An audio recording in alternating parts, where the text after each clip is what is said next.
Welcome to PhotoActive, a podcast about photography and technology. I'm Kirk McElhearn. And I'm Jeff Carlson. Today we're very happy to welcome back Quintin Lake. If you remember from previous episodes, and we'll put a link in the show notes, Quintin is the man who walked around the entire coast of Great Britain, which was, I think, 4,005,000 steps, something like that. I want to point out this episode may sound a little different because Quintin is sitting next to me in my home office. Now, I have to say, in more than 1,000 podcast episodes, this is the first time I have had a guest next to me in real life. This has all been virtual. We've had a little bit of audio issues to try and sort this out, so let's hope it works. Quintin, thank you very much for joining me. Well, it's great to be with you, Kirk. And, I think I was in one of your first podcasts and you've always supported my project, so it's great to meet you in person. So what's fascinating, and the reason why we want to have Quintin back, is he has a book out. It's called The Perimeter, which was the name of the project, and the subtitle is A Photographic Journey Around the Coast of Britain. This is a huge book. It's about 450 pages. It's beautiful.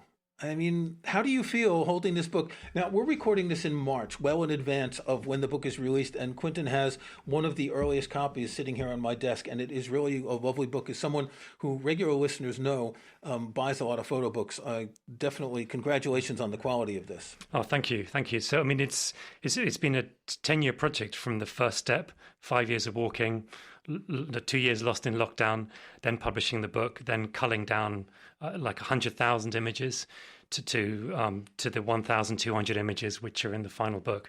So it's vindicating. It's very satisfying. I mean, I've always feel photography is mostly about the editing and the culling, and I feel that even more so now having finished this. I think Kirk and I can both say this as people who have published books. There is nothing like having that finished book in your hands.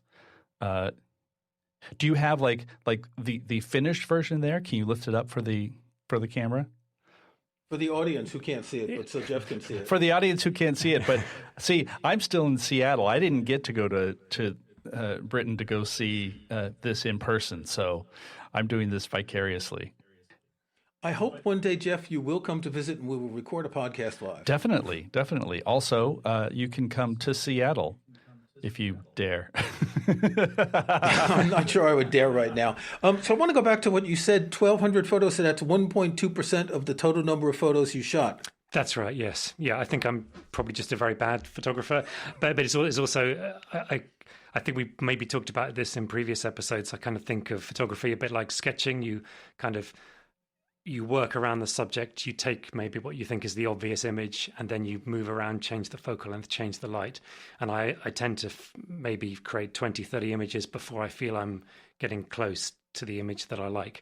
So I think that tends to be what's going on. And then the other thing that happens is maybe I've figured out the composition, I'm waiting for the light to change, be that the time of day or fleeting light. So often when I'm editing it in Lightroom, maybe there's a strip of 30 or 40 images which are pretty similar, but it's just maybe the light and the composition is changing on them for them. So I think that accounts for the ridiculous number of fails. So if you have 100,000 images, that means you have what, 20,000 keepers, 10,000 keepers? Yes, it ended up being about 14,000 keepers. It was about, on average, it was 250 images a day. And some days where the light was good, it was, I might produce 1,000 images, and difficult days it was less. But yes, the keepers for the project were about over 10,000. Yeah. So anytime you make a photo book, you have to make choices. You have to take the 1,200 photos, which is a lot of photos for a photo book. Yeah. But you have to choose them from all the photos you have. How long did that take, and what was the process like? That took about 6 months in total. So, but that's quite a lot. That's like editing to get the keeper and then culling it within that. And then the process of cutting it down to work with the graphic designer of the book, a really talented designer called Claire Skeets, who did the layout. So it was a collaborative process. So I didn't say this chapter is going to have 10 images. I gave her 10. She wanted to have 3 or 4 times the number of images for a given chapter. And that meant that she could decide herself which pairings worked well. So some pictures would like major on the aesthetics. So it might be 2 very abstract images that work together in an abstract way, and other pages were designed so it had more accessible image that maybe was a landmark people could understand. And then we wanted a stream of humor that runs through the book. There's a few kind of quirky things, and so there were quite a few things to balance. And I actually used a color coding system in Bridge to collaborate with her. So I had a certain color for what I thought were the most artistic pictures, some which I thought were pictures that were kind of grounded geographically, and others for things that I thought were humorous. And then I left it to her to work through my color coding system to decide on a given chapter what she thought was best. And then she would lay out an InDesign, and then we just had Zoom meetings, about 3 design sessions per chapter, which got more and more refined until the layout was worked really well. As Jeff and I know, when editors get involved, they sometimes make suggestions that we don't like. And one thing I learned early on as a freelancer is that one of the most important things is you don't argue with your editor. Unless they really do something that makes you look bad, you don't argue with them. Did you have any point during this process where you felt that you wanted to change things? Or, I mean, I think the design is wonderful, and I'll talk about it in a minute. Were you just immediately seduced by the approach to design?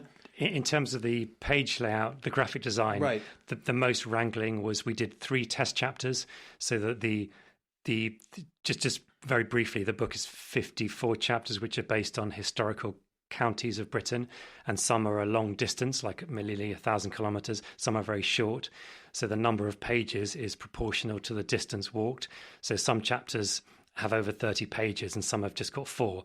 So we needed to nail the design of a long chapter and a short chapter, and that was quite a lot of wrangling.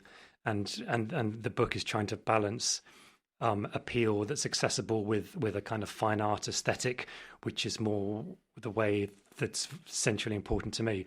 And it was getting that balance correct is what took a while. So yeah, the test chapters did take quite a lot of energy. But interestingly, the editor, the words editor, because the book has also got over 40,000 of words in it, they were generally left all the visual decisions to the graphic designer and me, which was amazing because there was a lot of intervention in the words side of things.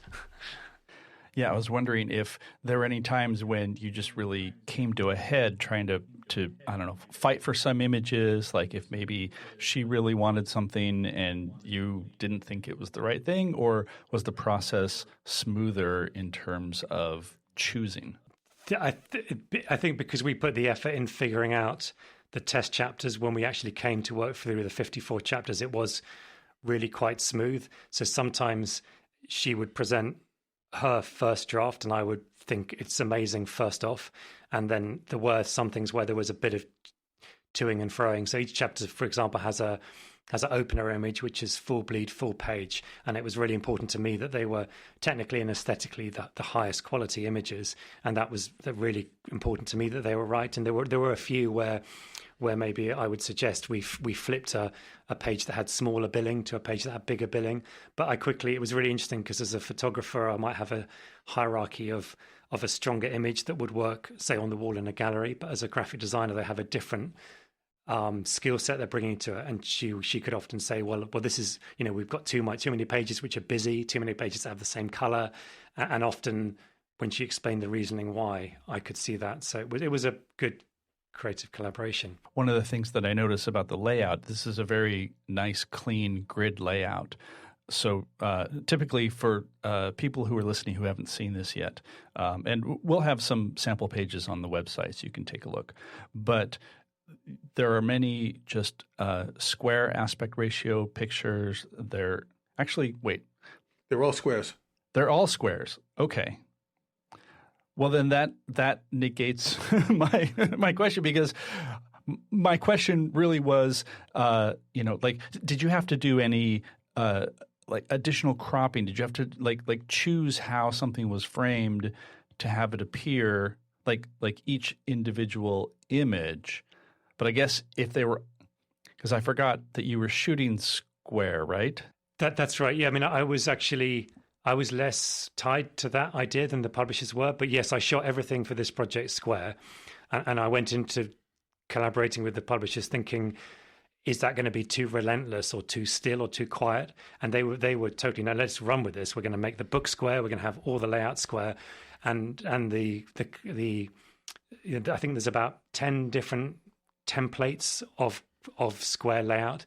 And for me, the clever bit is it flows. So some are quite busy and some are very open, and somehow it does work with the square. But in terms of cropping, I'm really particular about the cropping. I mean, I don't think you'll see a diagonal line that doesn't go pixel to the very corner. I absolutely obsess about it. So it was a big part for me that I actually made it easier for the designer, because all the images just snap to the grid box. So there was no wangling like that at all, with the exception, to be really technical about it, for the full bleed images, because you need to make allowances for the spine. So they are actually moved away from the spine about 5 or 6 mil, so they appear to be central. Okay, well, that actually, I mean, I think I inadvertently made the case for this layout, because I did not notice that they were square until I was halfway through my question looking at them, because it doesn't feel like a whole bunch of squares, right? So it flows nicely. And that is not easy. That is very difficult, I'm sure. Well, I think, and Quintin just mentioned there are a number of templates, 12 or 14 different templates. And I'm looking at one double page spread right now. So every double page, except for the opening image of a chapter, which is full bleed and has text on the right page, every double page has a third of the page with captions. So one page is full of photos and the other is 2/3 full. And I'm looking at one that has, if you look at this as a Sudoku board, right? 4 of the 9 squares in this one that I'm looking at are taken up by one photo, and the other 5 squares have individual photos. On the right, there's a 4 square and 2 1 square photos. And as you go through, each time you go to a new double page, that template changes a little bit. And it changes, it looks to me like it doesn't change randomly, like the changes correspond to the types of photos.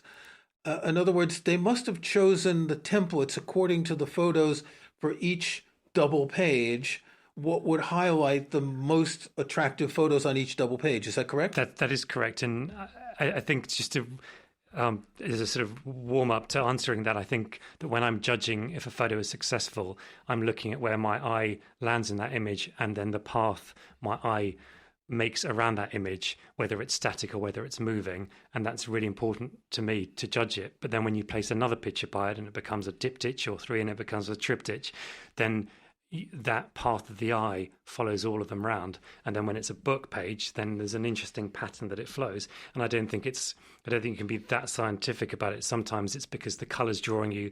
It's a spot of red, or that it's a very graphical image, or it's a very bold image. But there's a dominance there, and then there's a hierarchy of how the images flow.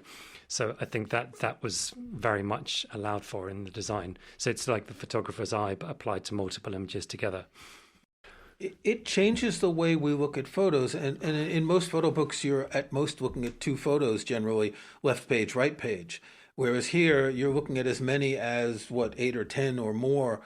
And it does change the way we perceive the overall gestalt of a double page. I agree. And at the start of the project, I was skeptical that would work. I actually thought, what, you're crazy? You want to put that many images on a page for a photo book?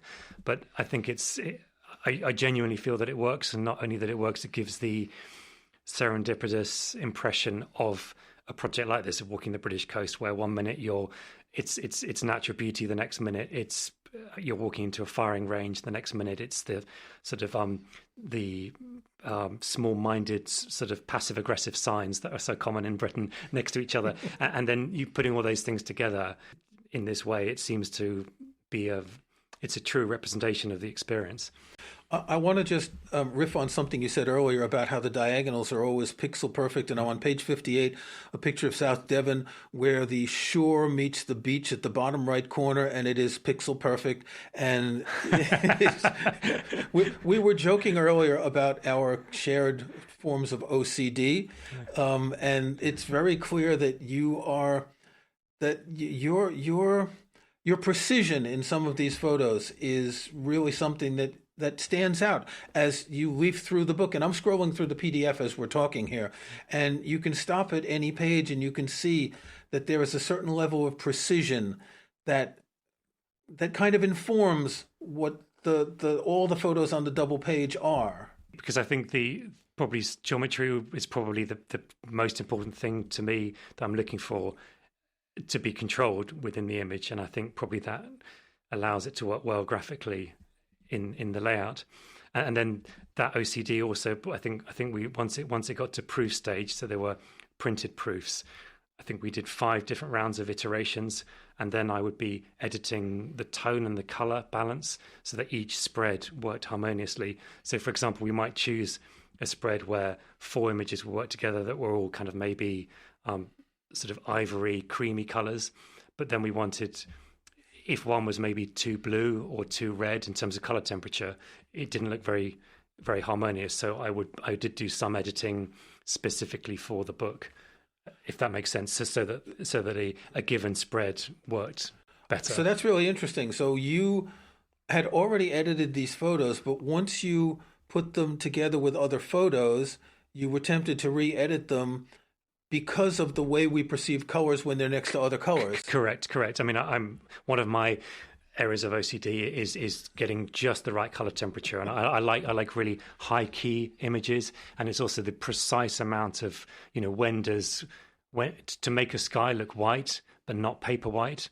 Like here we're looking at page 88 was a classic example. So there are 3 images in the mist, one of a radio mast, one of cows in a field, and one of rocks in Devon.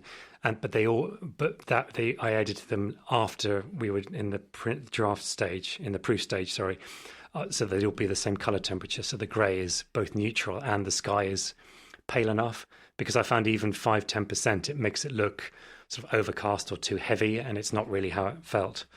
That's quite amazing. I mean, I've talked to a number of photographers who've published books, and none of them actually think that way because, again, it's 1 photo per page or 2 photos on a spread, or they're black and white photos, so it really doesn't matter. You don't like black and white, so you're always thinking of the color. Yes.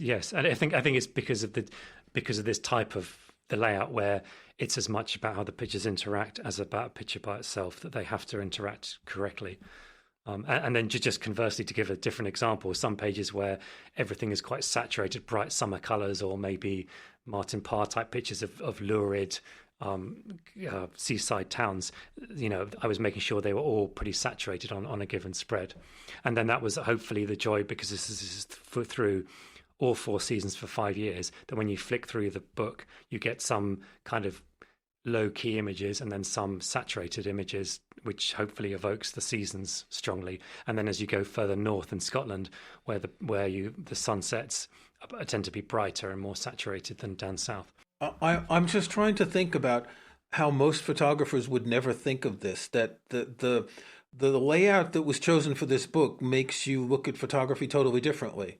As a photographer who's doing it, the viewer's not going to think of this unless they listen to this podcast or read an interview with you and know about all the details. But it does change the whole process. So your process was, I'm walking, I'm taking photos, I go back home, I edit, I choose the good ones, I edit. And then you had to add a whole new process of editing for context, and that's totally different. But that's what's exciting about it. I mean, if I knew how it was going to end up and what was going to work, it wouldn't be creative. It was creative right up to the very minute of sending it off to print. But I do hope that all this work does mean that it will seem harmonious and has a kind of clarity to it that maybe people might not be able to put their finger on it. But I'd like to think that attention to detail will come across in the beauty of it. Well, that's also a thing that, I mean, I think Kirk can probably speak more to this because he has more experience with photo books, but I've run across photo books that you go through them and you think these are nice photos, but it just kind of feels like we had all these photos, let's put one here, we'll put one here, put one here. And so the deliberateness of this approach elevates the book, if I can sound all highfalutin. But I mean, it's beautiful, but it is also an experience of reading the book. It's not just, oh, here I am to go look at some pretty pictures. I think so. I mean, what what I'm trying to do with the book is to give people as close as possible allusion to what it actually is like to be walking the coast of Britain for 5 years, and it's that deliberateness and the balance of the sort of epic and the everyday, which I was trying to do. Yeah. So I think this came up when we were talking to you before. We were asking sort of, what to do with these photos. And I'm guessing at some point, I didn't go re-listen to them, that, like maybe a book was in your mind, maybe prints, all of those sort of after shooting possibilities. So I'm curious, like, how did this project come together? We should point out, this is not something that you just self-published off to the side somewhere. This is, I think, Penguin Random House is publishing it. Yeah, it's Hutchinson Heinemann, which are an imprint of Penguin Random House. So yeah, it's a big five. It's a trade book. So it's kind of quite unusual for a trade publisher to publish a photo book like this. So I think it's a big punt on them, and it's taken the project in a very different direction. I mean, how it happened is just towards the end of the project in 2000, a literary agent, a guy called Tom Killingbeck, who's a nonfiction expert, he called me up and said, "Hey, Quintin, should we do a book?" And then I said, "That sounds great." And then it was COVID, and then it was a whole crazy hiatus, and then when you work with an agent, it's not like things happen quickly. You have to do a couple of test chapters, then they have to put it to different publishers, and then it ended up being Hutchinson Heinemann.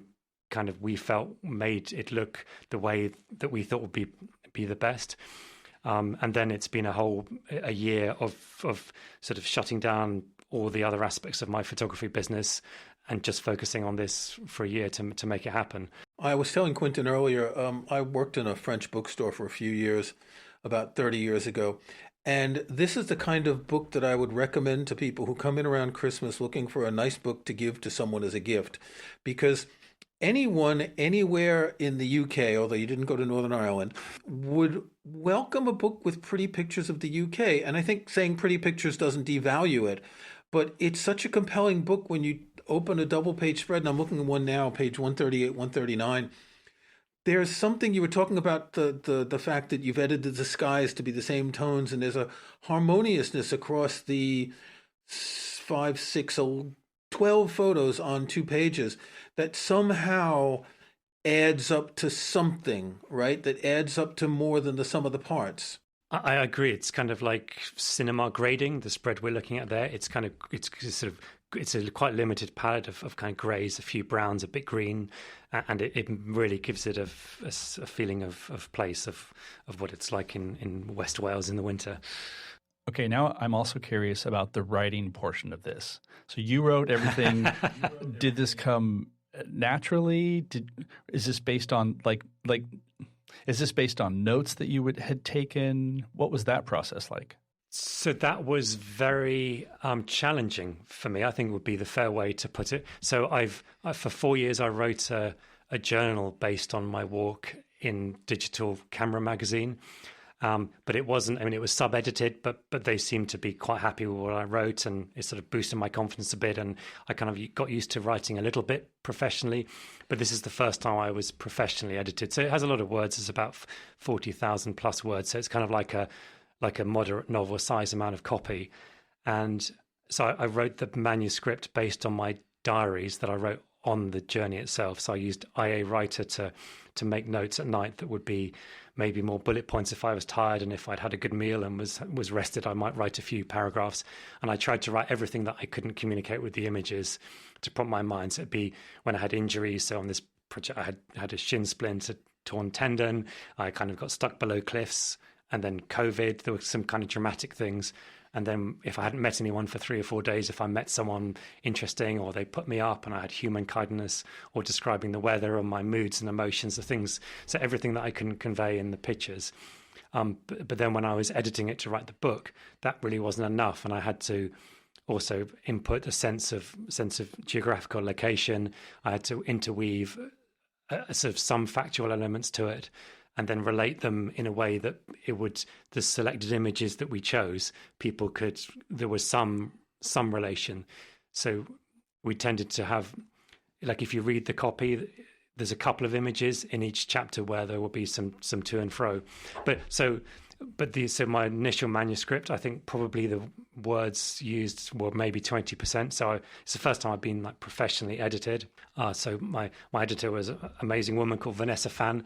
So she'd push it back, and sometimes she sort of. It was like I do with my children, you're sandwiching praise and criticism, but so it would be like we'd work on chapters that were working better, and then it would be like, well, now do that formula to the chapters that didn't work so well. But I mean, the weird thing for me is that last year I spent much more time working on the words than I did on the images. So it was like a solid, 5-6 months working on the words. Because I came to the project with the images almost ready to go. Was it your choice to write in the present tense? Yes. So that's how I wrote my diaries and my column, and we had a bit of a chat at the beginning at a sort of high editorial level as, is this the way to do it? Shall we do this? And she thought it was, and I was happy with it because I sort of felt that immediacy is how I experienced it. So in order to not offend everyone, the chapters are in the order in which you walked. So there's no hierarchy of these parts of the UK getting mentioned first and those getting mentioned last. It seems very simple now. It's like a road movie, just clockwise around. But actually, there was an awful lot of discussion, high-level discussion at the beginning. Is should it be done thematically? Should we do it in a to have maybe talk about environmental issues in one, human issues in another, mix it up, and it kind of actually in retrospect it seems crazy. Obviously, it's easy to do just to make it like a linear journey. Yeah, so it starts in London from St Paul's, goes down the kind of historical south of England, and then crosses the Severn Bridge into Wales, then North England, and then half the journey is in Scotland, and then East England coming down. As I look through, I've seen a lot of these photos before on your website. We've talked to you before, but I'm just stunned at the variety of images that you were able. That here are 1,200 wonderful images, whereas most photographers would be lucky to get 100 images in the same amount of time. Obviously, you weren't doing anything else other than walking and taking photos. But there's such a wide variety of images, and it's not like you're stuck in one genre. It's not like it's all coastlines. I'm looking at a double page now, and there's a man you met someplace in Scotland, and here's a big red pipe with a lighthouse behind it, and here's a house, and here's a cliff, and it's the variety of images is. It's almost surprising you mentioned the sort of Martin Parr images, and Martin Parr images always look like Martin Parr images. Yeah. But I don't think there is a Quintin Lake image style, is there?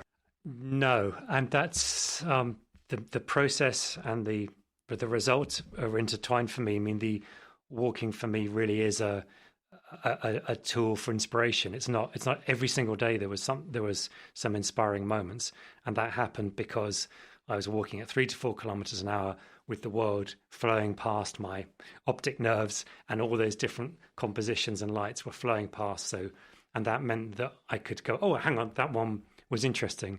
And that's just how my mind works creatively. My wife is a visual artist, and she can sit at a desk and conjure that imaginative world from her own mind onto paper. I can't do that. I have to sort of see it and recognize it. And the process of walking allows that inspiration to come about. But in terms of like a narrow genre, I thought at the beginning that this project would be extremely pared down, geographical, maybe more like Sugimoto's seascapes. Everything would be totally minimalist. Everything would be very, very graphical and minimal. But it felt like I was ignoring 90% of the beauty and magic of the world. So it almost felt like a responsibility to document the other aspects of it. I mean, previous projects I'd done, I would say there was a narrower aesthetic style. And that's certainly the sort of accepted wisdom, isn't it? If you do a project, an exhibition, a book, you don't make it broader, you make it narrower. But I think the magic of this experience was that it was wide-ranging. And as you said that, I flipped to a double page with 2 Sugimoto-type seascapes, although his always has the horizon dead center of the square and you don't. True. But just on that point, I kind of thought that that's the other thing that I hope is inspiring to other photographers, because I thought someone like him would have the last word to say on abstract seascapes and horizons. But of course, you walk and there's different things to happen. It's and you can respond to them. You're at the stage where the question is what's next, and we were chatting before over tea about what you might want to do next. You were talking about walking what sort of trails are you walking? So if I don't know that within the next few weeks I'm going to be sleeping in a tent in some wild place, I feel unhappy. So, and actually, any grand project, I used to do a number of expeditions. I've been to the Arctic and the Amazon and done projects in the desert. And people who do those kinds of expeditions, we all talk about the post-expedition blues, when you have a multi-week, very intense experience. Afterwards, it can feel very flat, and dedicating yourself to a project like this for 5 years, it certainly, and then compounded with COVID, it was a tricky thing to sort of not have another headland to walk around, not have another path to walk on. So I knew for my kind of mental health, I needed to set myself some projects. So I walked the 16 national trails, which are of Britain, things like the Pennine Way, the South Coast Path, the Coast to Coast Path. There's a number of them. And then when I've finished that, I'm currently about 60% through walking the 442 mountains of England and Wales. So I walk a few days at a time and camp near the top of the mountains and camera in hand, so that there's material for another project. But to be honest, for me, while I've had this marathon editing job to do for the last few years, it's been like a balance. It just balances my mind. So when I come back and do commercial work or edit these images, I was only a few days ago that I was sleeping in the mountains and being in the creative environment that inspires me to make the whole thing seem worth it. So next weekend I'm going to the North Pennines, and I'll be walking a spine of mountains, 14 mountains over 5 days. So same deal I did on the perimeter. I carry 5 days worth of food, and I'm totally self-sufficient for that time. I'll be camping high up, and 442 mountains. 442 mountains. That's a good title for a book. I hope so. Yeah, that could be the next one. Okay, that's it. I mean, it was really nice to meet Quintin in person. I mean, this is the third time we've talked on the podcast, and it's just, this project is just so wonderful, and all these photos are just so beautiful. And I hope some of our listeners will buy the book. It's going to be available from all the Amazons around the world, because it is a major publisher. It's not going to be hard to get like sometimes photo books are. It's not going to sell out too quickly. And this is the kind of publisher that, I guess, if it does sell out quickly, then they will reprint it, we hope. If anything, this is an accessible photo book because it's not one style. You were looking at my Michael Kenna books, and Michael Kenna has a style, and Martin Parr has a style, and people might like it or might not. But this, I don't want to sound negative. The lack of style gives this actually more interest than the book of Hiroshi Sugimoto's Seascapes, which I looked at once. Yeah, I hope so. I mean, some people have said it's like a book it's like a manual of how to see. It's almost different ways of looking. And if that's what the reader sees in it, that would make me very happy, because I think it's a life-enhancing experience to view the world with curiosity. And the camera is a tool that helps you do that. Okay, Quintin Lake, thanks for joining us again. Thanks for coming to visit. Thanks, Kirk. Yeah, great. Yeah. When Quintin said he was coming to visit, I thought he was going to walk. I mean, you're not that far away. It's only about 20 miles, right? Only 20 miles, yeah. I walked a bit around Stratford, yeah. Okay, yeah. We're not going to do any snapshots this week. Until next time. It was wonderful seeing you both. Yeah, great to see you, Jeff.